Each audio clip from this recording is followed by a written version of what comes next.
Welcome to your weekly UAS news update. We have 3 stories for you this week. The FAA is adding 2 new UAS test sites. NOAA is officially using drones for daily weather forecasting. And then SiFly and Taranis are teaming up to scale up aerial crop intelligence. Very cool stuff. Let's get to it. And first up this week, the FAA has announced that it's adding 2 new UAS test sites, which is kind of a big deal because it's the first time that they've expanded the program in almost 10 years. It's kind of hard to believe, actually, that it's been 10 years since these test sites started popping up. The new test sites are in partnership with the Choctaw Nation of Oklahoma and in the Indiana Economic Development Corporation. This brings the total number of federal test ranges up to 9, joining the existing sites in Alaska, North Dakota, New Mexico, Nevada, New York, Texas, and Virginia. And if you're not familiar, the whole point of these test sites is to create a space that is going to be for collecting real-world testing data to make sure that the drones are safely integrated into the national airspace. Now, according to the FAA, this is all about advancing beyond visual line of sight operation, as well as things like cargo delivery and managing multiple operations at once. The Choctaw Nation site is going to focus on practical application like delivery services, infrastructure inspections, and also emergency response missions. Meanwhile, the one in Indiana is going to concentrate more on industrial and commercial uses like cargo logistics, energy infrastructure, and agriculture monitoring. This expansion is going to allow the FAA to gather more data that it needs to build the safety cases and the regulation for advancing these operations. Next up, weather drones are officially moving from testing into operational use for U.S. weather forecasting. For decades now, forecasters have had quite a bit of a blind spot, if you want, in the lower atmosphere, which is where a lot of the disruptive weather is going to form.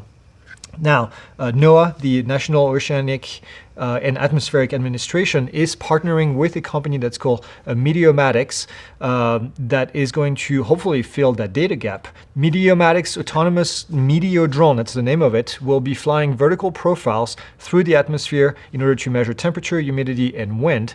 The data will then be fed directly into the National Weather Service forecasting operations.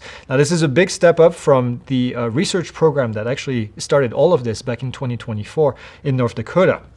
Now, it's not just research at this point, it's actually part of the daily toolkit for forecasters.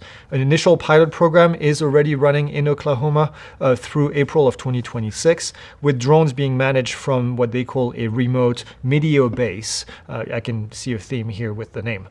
Better data and these crucial altitude means that we're going to get more accurate forecasts, which is awesome. Also, more timely warning, which is also awesome. Big benefit, I think, for everyone involved here, including ourselves, the general public.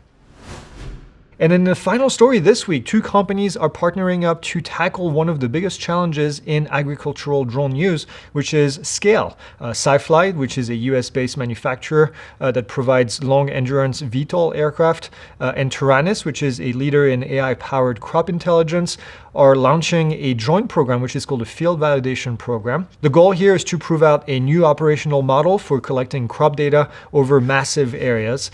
The star of the show is SiFly's Q12 drone, which boasts a 3-hour flight time, which is kind of a big deal. Now, this kind of endurance completely changes the game because instead of flying for like 30, 45 minutes and then swapping batteries using a single drone, now they can cover very big agricultural regions with fewer flights. This improves the efficiency of data collection and it makes the data itself more consistent. Now, the flight time introduces another problem, which is data management, and that's where Taranis actually comes in, processing the data in real time. Now, the program is going to run during the 2026 growing season to validate how this combination of long flights and then AI analysis can make aerial intelligence more scalable and then also more affordable for farmers and agronomists, which is kind of the goal here. It's going to be interesting to see the results, so I'm sure we'll have more information when that comes out. And that's it for this week. We're going to see you on Monday for Post-Flight. That's the show where we share our opinion that are not always suitable for YouTube. That's in the premium community. And then also we'll see you on the live on Monday night, as always. And that's it. Have a great weekend. We'll see you next week.